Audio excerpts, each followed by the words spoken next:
morning, everybody.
When we hear our Christmas songs, we think, oh, I've known that song forever. And then you don't know the second line. Like, well, I used to know that song a long time ago. Good morning and welcome. Good morning. I've missed you. It's been a whole week. Some of you have been longer. It's wonderful to see you. Thank you for being here. Thank you for your presence and for that which you bring into this place called Unity Scattered Valley. We greet you in a warm and loving spirit of unity, we say. Think about that for a minute. We greet you in a warm and loving spirit of unity. Think about what that means for you. I remember the first time I set foot in a Unity church in Olympia, Washington, in the Garden Club in 1973, basically, the beginning of 1973. And as I entered, I thought, you know, there's something here for me. There's something that's mine to find or experience. In that time, that church was, as I said, in the garden center, and it was a very a small group. There were 2 children. We have 2 children most of the time. We're about to have 3. You just never know. And I decided after a few weeks that I was going to instruct the children. I didn't know the point, but it felt like a calling, as though it was more than my getting. It was also about my sharing, my being there, because on that very first Sunday, when I heard that I am child of God, worthy in every way, flawless and unbroken, even in my human experience, I was whole and perfect, and that the presence of God not only was in my life, but within me. And all the things that I had been looking for all my life up to that point suddenly fit. Everything fit. And by 1976, I was on my way to school. The church in Olympia had built a facility. I became their office staff, administrative person. I used to community books. There weren't a lot of them in those days, physical literature. And I realized that in unity was the willingness to grow and read and explore in were available to us then. Very few metaphysical books, the way you would see them now on a bookstore with full about self-help and other things that we still enjoy. There weren't that many authors, that many resources, but we just are learning, finding and ideas, metaphysics, truth, and we could learn reading.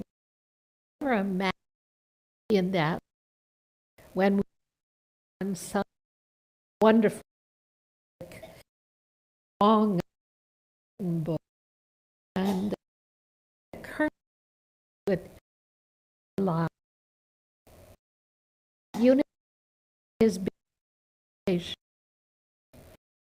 not about it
than you imagined you could be.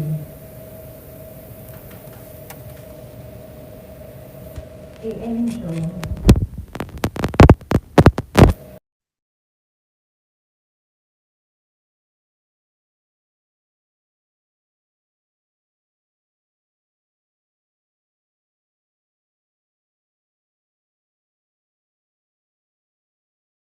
that song of peace in chaos. And most of all, bringing light when you are afraid.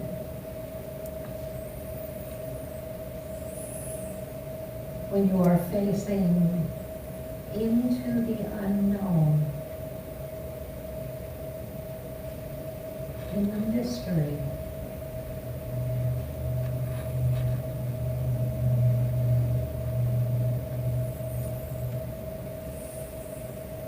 In the mystery of that which baffles you, surprises you, unfolds within you in every moment of your life. You call upon the power of the presence, the one presence, the presence of heaven and earth, here in the midst of us, here in the deep places of our own being,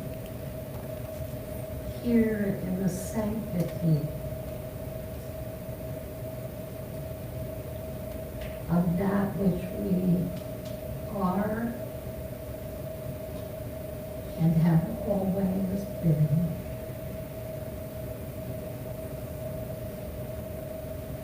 With your breath,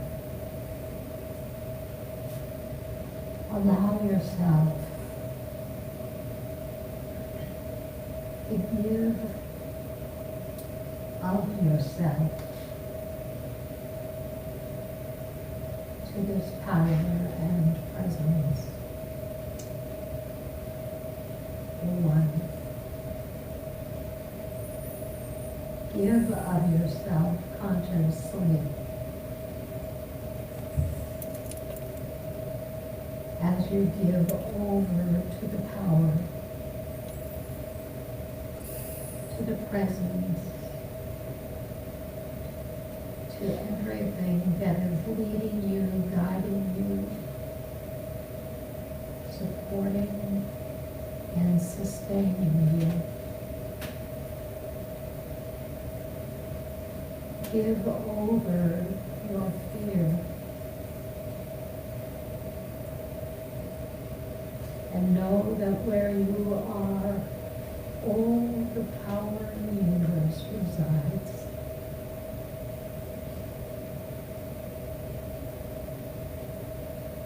Give over those things that you've been holding as wounds, as hurts.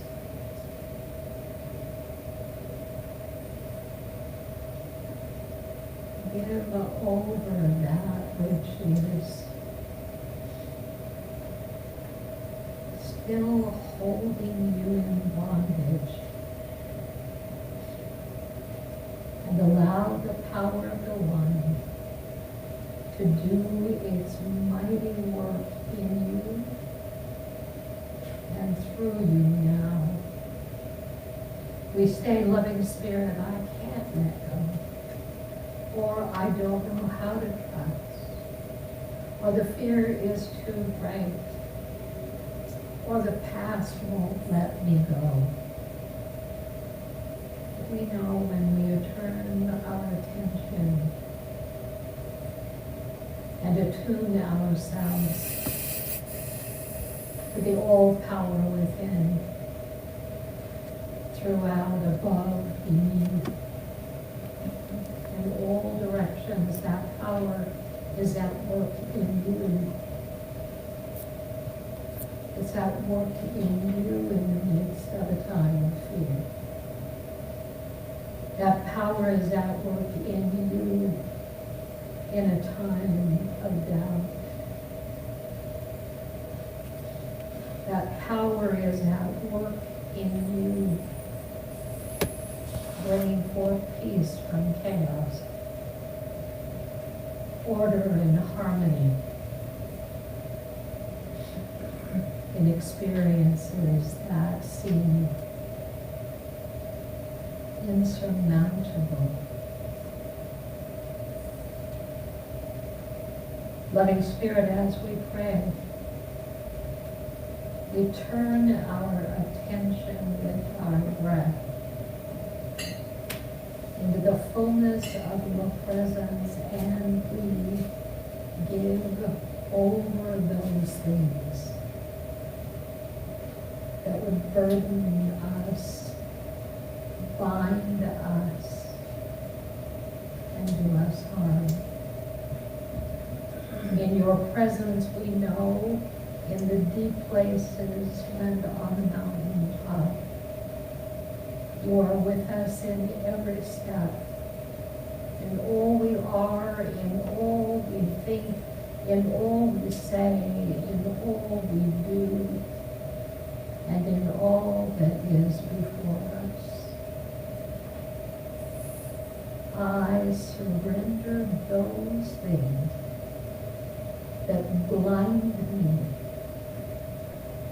to the realization of your presence and the messengers and angels and guards and guardians that are caring for me now and always. Jesus said, if it was not true, I would have told you.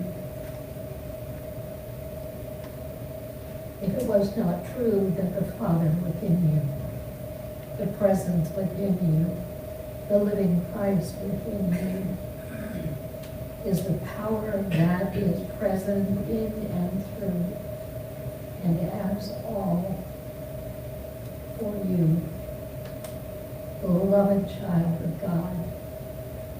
It is so. And so we say, thank you. You take a breath. And amen.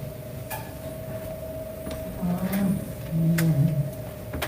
And so it is.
us.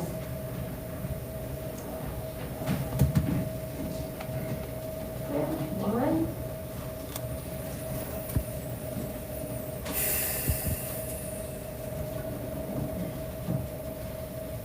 I wait for inspiration. Suddenly, the light dawns.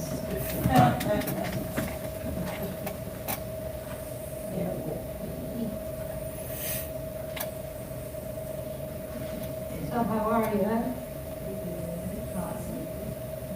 How are you really? It's a question. I don't know. When they made this Bible, back, they somehow thought that the thinner the paper, the better it would be. Otherwise, you're working with a 20-pound document. All right, I'll get to that in a second. In these days, this is from Jan Richardson. In these days, and as the season of Advent draws near, we're in it, I'm thinking once again about an angel who showed up when I was working on my Advent book. If you've ever read anything by Jan Richardson, she's just extraordinary. The angel's name is Thelma. You can tell that Thelma is no ethereal gossamer angel. She is not delicate. She is not dainty. She is more like the angels who show up in the Bible, those messengers who come with piercing questions and life-altering invitations. Thelma is feisty, she is fierce, and she can spit. Thelma is the kind of angel I want to keep company with as we move into and through this season of Advent. She knows how to see in the shadows, how to find the hope that lives deep in our bones, how to welcome the love that takes flesh all over again in this time, in this world, in us. I want to go back to that. She knows how to see in the shadows,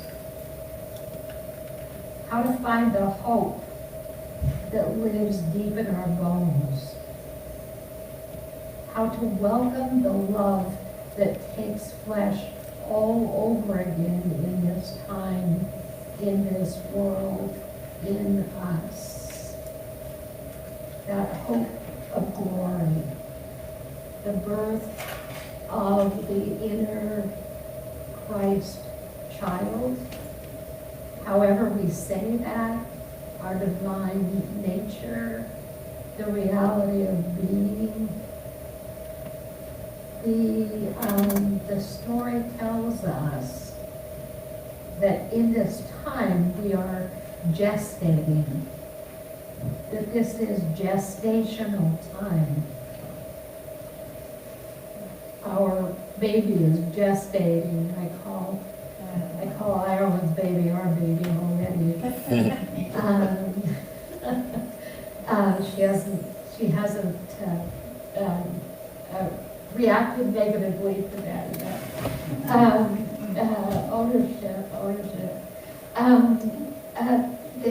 This whole process of being in gestation again, I'm tired of it. I'm tired of being born. I start looking for inspiration. I've done how many? 47, 48 holiday church Christmas services and search for the inspiration behind it, because it seems that in all times, that it calls us toward is something that is just more than I want to give. what do I mean by that? I have surrendered so many times, as have you. I have let go so much junk. And I find myself over and over again in what feels like the same place I started. Longing for a kind of shining that will speed up the delivery process and move me through the kind of stuff that goes on in the holiday season. In my family, Christmas was not a big deal. But Christmas became a big deal for me when I became a spiritual student. Suddenly, there was a reason for Christmas that I could really relate to, more than presents, more than the elements that went with it. That there was more in this season for me than I had known. And as it came alive for me over the years, it was a time of recontemplation, a time of surrender, a time of going deep into a process that always brought forth the travail and the uncertainty and then the delivery. Not so much because of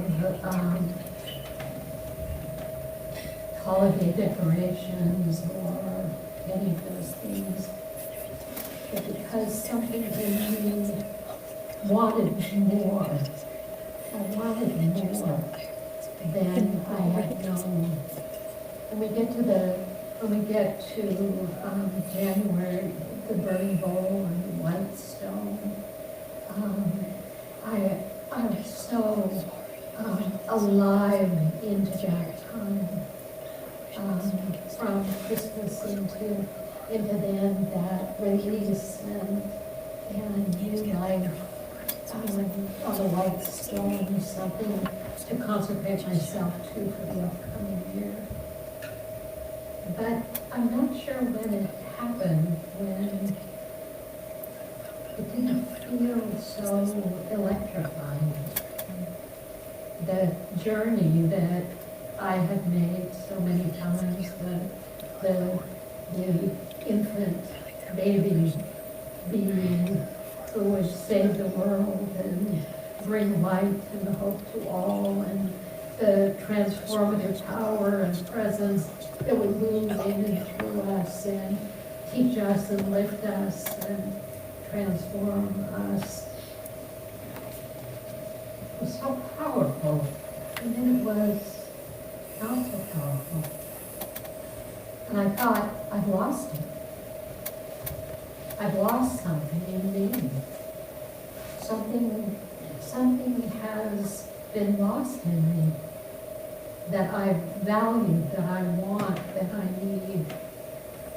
And then we look into the world and we see all this, more than we can take in now, more than we can actually, when I say take in, I mean take it in, can't hear it, can't look at it so much. Too much. Lily used to have a phrase, don't act. Too much, we say. Too much. And yet, this call to transformation, this call to step again into the mystery, into the unknown, into the unseen, while percolating, if you will, the necessary inner ingredients to let it happen to us one more time, or however many more times. to let this season happen to us again. What do I mean? That it sounds like something hostile or negative, but it isn't really. The more we grow high, the deeper we go. And the deeper we go, the less fluffy it is up there in the realm of the forever juiciness of it. Like, it used to be, bring on the juiciness of it. I want the aliveness of it. Come on, bring it on. Now I'm like, slow down. Just slow down and let my being recalibrate into another time of going deep, even in the midst of a world that would pull us in many directions. What do we want? What do you want in this season? It's not another car in the garage. Well, maybe it is, but what is it you want in this season? Are you willing to let it take you deep? Because in going deep, you're going to see and experience those deeper elements of it. It isn't like it used to be now. But then it never was like it used to be. It's always been a progressive process within us. And as we continue to grow, and we say, okay, I'll give over, I'll give in again to the gestation process, to being recreated and regenerated and delivered again. I'll give into it, not like it was, not like it will be again, but as it is now. I hope that there is some thread of clarity in what I'm saying, because it becomes meaningless for us to try to defend against the work that Spirit is doing within us. We're part of a cosmic gestation process. We're part not just of the little bitty individual lives, we're part of the grand cosmic movement of life itself. And there's a part of me that wants to hold back from it, rather than plunge in one more time to say, God, do what you will. Bring forth the perfection of the infancy of my being one more time. My I don't know, my uncertainty, the movement into the mystery of it all. See, I've done that. I've surrendered. I've given over. When does it stop? Never. It will never stop. Not because it's bad or good, but because we're one with a cosmic process, a divine movement, a divine fluctuation that isn't necessarily by choice.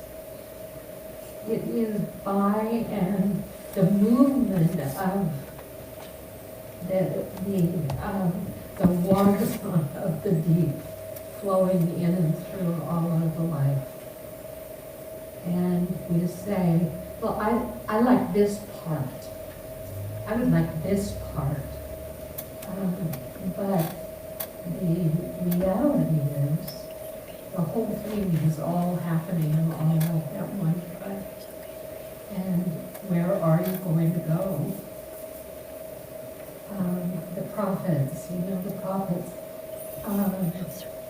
were resistant beings in the time of the Old Testament prophets. They didn't want it. They didn't ask for it. a voice cried in the wilderness, and they responded, and then they couldn't get away from it. Hear that. They heard a voice crying in the wilderness, and they couldn't get away from it. They heard the voice, they heard the call. Something in them responded in such way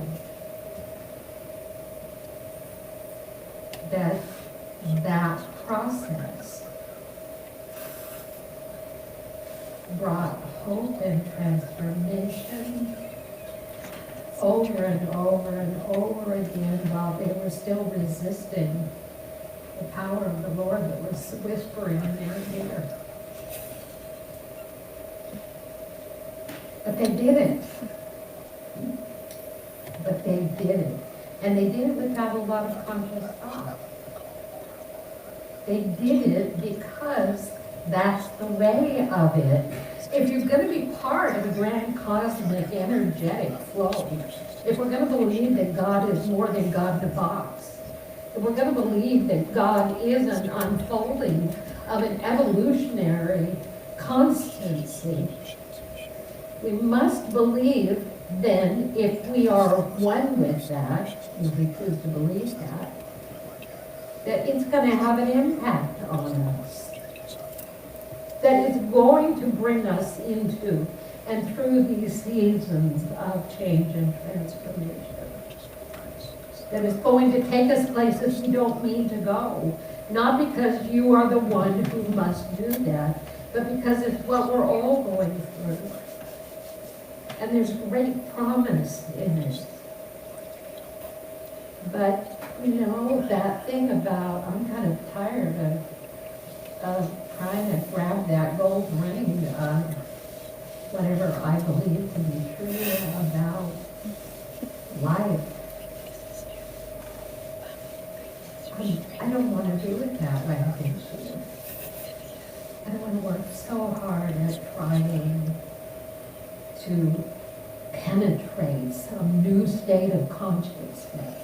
I mean, honestly, a lifetime trying to penetrate new states of consciousness, rise up into new states of awareness, become something more than is already present. And we are being born, and we are gestating in the process.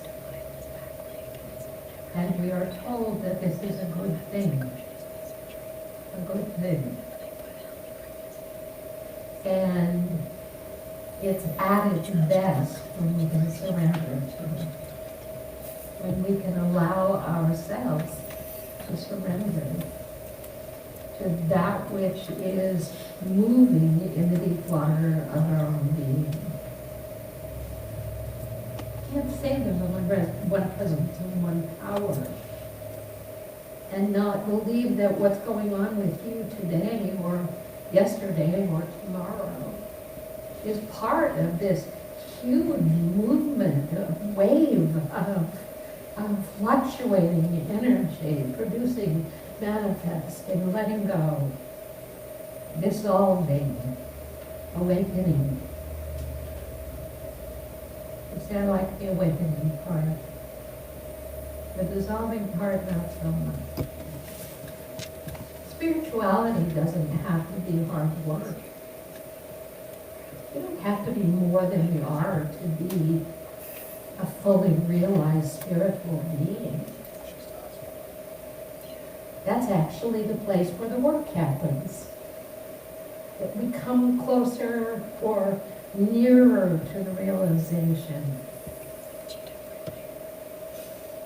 that we are spiritual beings. And that which we are is all that God is. And whatever state we find ourselves in, that is the reality and the truth. When we can see it from that perspective.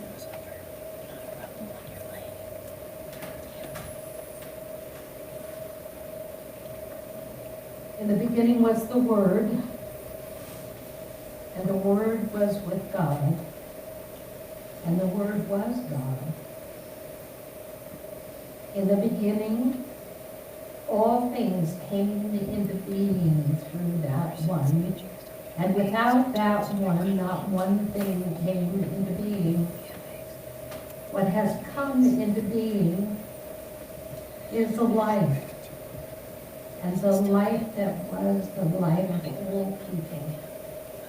The light shines in the darkness, and the darkness does not overcome it.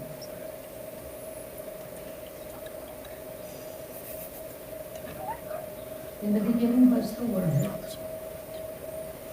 the one true presence, the one reality of the truth of our being in nature, the divine presence, the Christ presence, the Christ child, the one presence in and throughout us, in and throughout all. And the Word was God. God. We could say the Word was oneness. The Word was wholeness. The Word was perfection. The Word was whatever we choose to say, or Jan Richardson said, was the Word was love.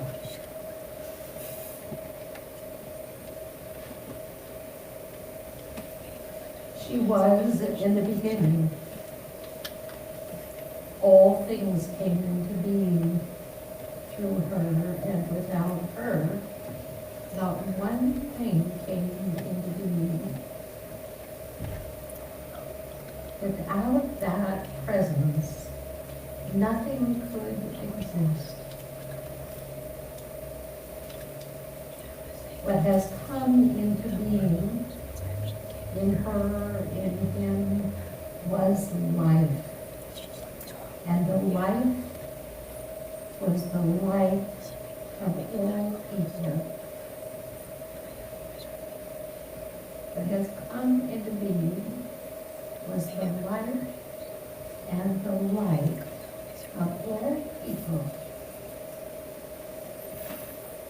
The light shines in the darkness of our minds, our hearts, our actions, our resistance, the things that we throw up as barricades to the experience of the presence.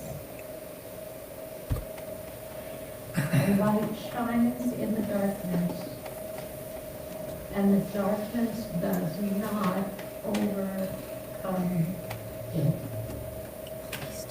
The light shines in the darkness of whatever you're about, because in you, through you, is only that light, which is the one, which is the Word, which is the truth of all, even in the darkness.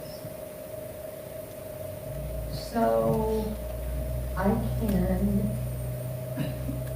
find in that a place where, even though my heart might not be filled with Christmas excitement or a feeling I'm trying to get hold of, in this time there's something powerful going on, even in the state of mind I find myself in, even in the experience of my life, my living, my world. Because the darkness cannot overcome it, therefore the light is shining in us just as brightly as it ever has. For you are the one. You are The one he said is the light of the world, made manifest once again in whatever state of mind you find yourself, and in the blessing of all life. I'm not going to say be of good cheer. I'm going to say may peace be with you in the place you find yourself. My love, the prayer box is on the table as always. Use our prayer team well by submitting a prayer request. UnitySD.org is our website. If you're going to join the meditation class on meditation time on Thursday, please check the website to be sure that that's the right link. We had it confused in the newsletter, and I didn't check to see if it had been changed. That's from 5 to 5:30, and I just kind of cuddle up next to the tree and do a half-hour meditation. We would welcome you. Our love offering. How about that? Please. We are grateful for your gifts, for the way in which you give to make this ministry exist and keep it functioning and bring forth the things that we have to share with one another. As you give your gift, if you're giving for the Christmas fund for our family, please designate your gift that way. Say Christmas family, that's all you need to do.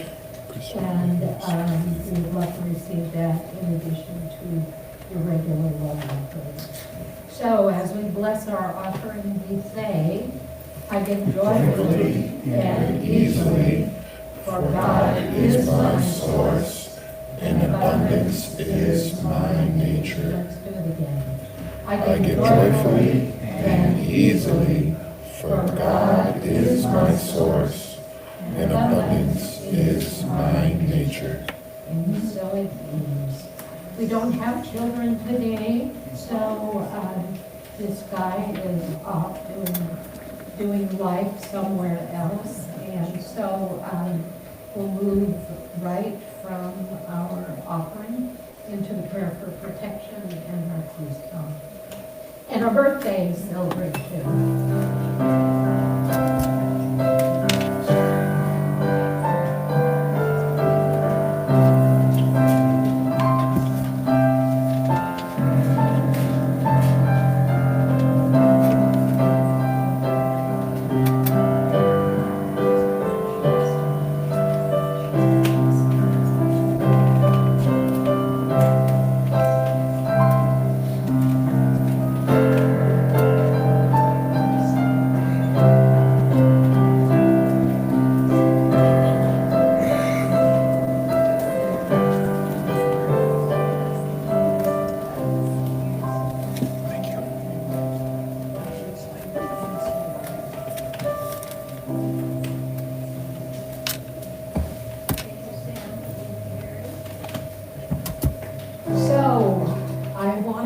Back to the question I asked, what do you want for Christmas that isn't airy-fairy, but at accord with me, what matters to you, and what is it that you're going to do within your own heartbeat to support that what you want is what Spirit wants.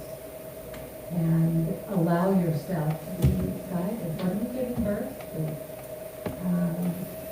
It's a powerful question. I can't even say question. Powerful. I got 2 words together there. What will it mean to you when it's done this year? What will it mean to you? And what do you want now? And what are you willing to give for it to be good? That's it.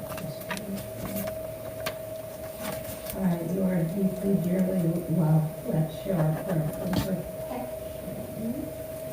The light of God surrounds us. The love of God enfolds us. The power of God protects us. The presence of God watches over us.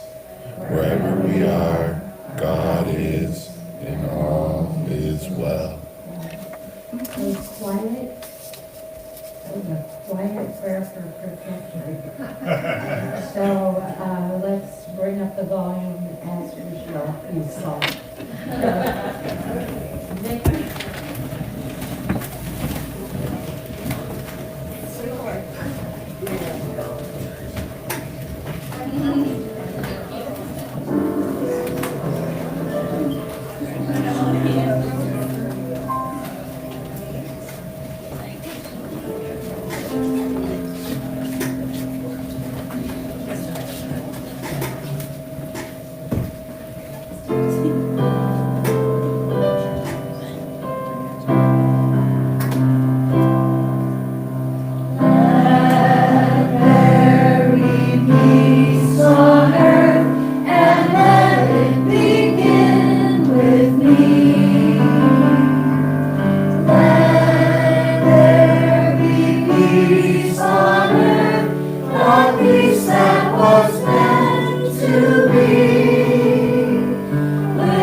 Oh, you're okay?